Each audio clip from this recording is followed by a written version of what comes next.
Before the late 1990s, the world of high fashion was dominated by Americans, Brits, and Western Europeans.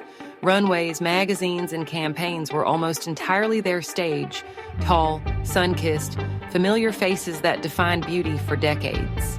Then everything changed. In the late 1990s, a tidal wave of Russian women crashed into the world's most elite runways, not as models, but as icons. Some walked 50-plus shows in a single season. Many came from extreme poverty, selling fruit or living in dilapidated Russian towns. One of them would go on to found a children's charity that's helped millions using her modeling fortune to change lives.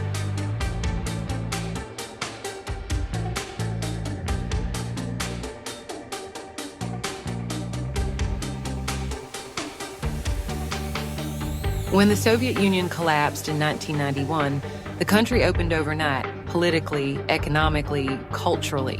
Suddenly, the West was staring into a nation of 150 million people who had been unseen for decades. And modeling agencies realized they were looking at an untouched reservoir of striking sculptural beauty. Moscow and St. Petersburg became the new gold mines of scouting. Western agents flew in, set up temporary offices, rented hotel rooms, and began searching for fresh faces with sharp bone structure and a presence that was impossible to teach.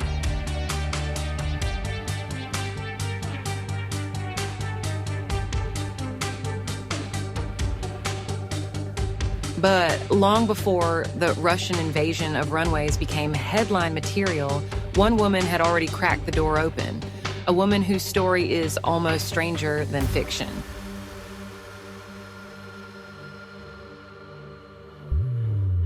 Her name was Tatiana Sorokko, and she wasn't a typical model discovery. She was born in Artsamas, 16, a secret Soviet nuclear town that didn't even appear on maps. Her parents were physicists. She was studying at the Moscow Institute of Physics and Technology, preparing for a life in science, not glamour. And then in 1989, she was spotted by Marilyn Gauthier, founder of the legendary Marilyn Agency in Paris. 2 weeks later, Tatiana was walking haute couture for Yves Saint Laurent and Christian Dior. That kind of jump was unheard of even for established models, let alone a girl who stepped off a plane from Moscow with almost no experience. Soon after, she was photographed by Guy Bourdin for Harper's Bazaar, a rite of passage reserved for fashion's elite. Through the early 90s, she became a fixture on runways for Chanel, Givenchy, Lanvin, Alexander McQueen, Versace, Comme des Garçons, Vivienne Westwood, an almost absurd list of heavyweights for a Russian model in 1990. Sorokko didn't just succeed, she set a precedent.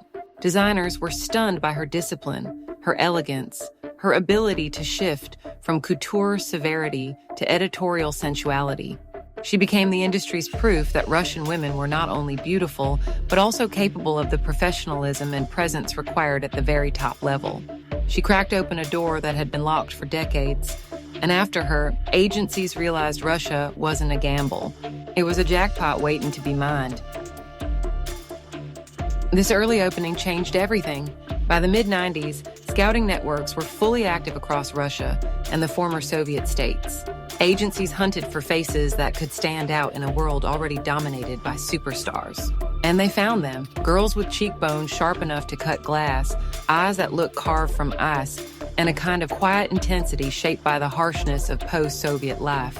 Many came from poverty, from small, forgotten towns, from families who had no idea what modeling even meant.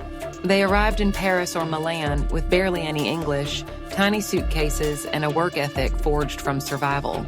Tatiana Sorokko didn't cause the Russian wave, but she fired the first shot. Her early success in the 90s laid the foundation for what the world was about to witness. The era of Vodianova, Kurkova, Polly, Pivovarova, and the unstoppable force that Eastern Europe would unleash on fashion.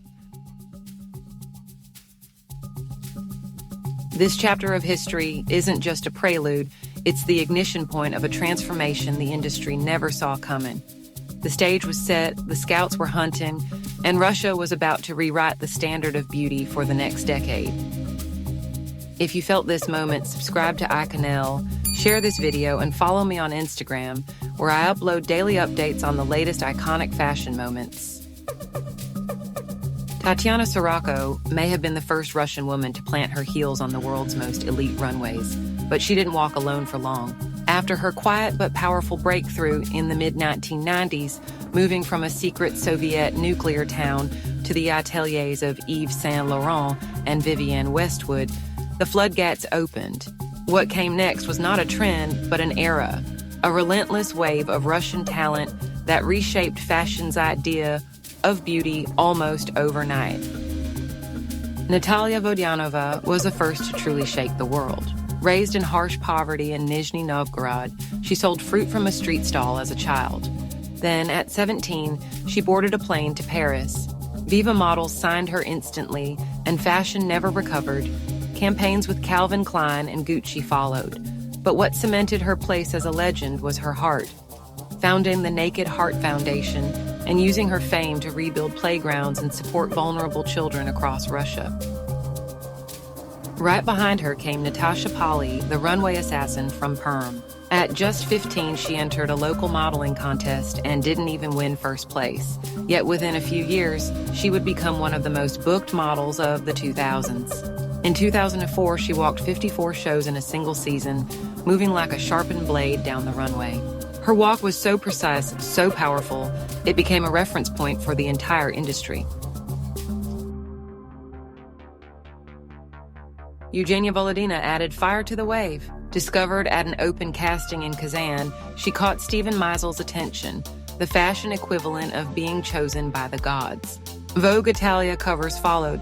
Then she opened Gucci under Tom Ford, bringing a darker, more enigmatic beauty to the forefront. She managed something rare, dominating both high fashion and commercial campaigns without losing artistic credibility. Then came Sasha Pivovarova, the ethereal artist from Moscow. She didn't even intend to be a model. But when photographer Igor Vishnyakov sent her photos to IMG, Prada immediately cast her to open their Fall-Winter 2005 show. Most models dream of Prada. Sasha started there. Her wide eyes and painterly features made her unforgettable, and her artwork still shown in galleries made her one of fashion's most multidimensional figures. Vlada Roslyakova, born in Siberia, brought an almost supernatural beauty to the catwalk. Designers obsessed over her porcelain, doll-like features. In one season alone, she walked 91 shows, an almost inhuman workload that proved one thing: the industry couldn't get enough of Russian faces. Anne Violetsina was discovered at 15 at a contest in St. Petersburg. She went on to dominate Sports Illustrated covers, becoming America's swimsuit sweetheart, while simultaneously landing campaigns for brands like Chanel, Chloé, and Louis Vuitton. Her career showed the versatility of the new Russian wave. These women could be high fashion, commercial, editorial, all at once. Then there was Irina Shayk, arguably the most globally recognized Russian model of her generation. Born in a small industrial town, she broke into the spotlight as the first Russian woman ever to appear on the Sports Illustrated cover. Her rise blurred the line between fashion and celebrity, turning her into a modern cultural icon whose fame stretched far beyond runway seasons.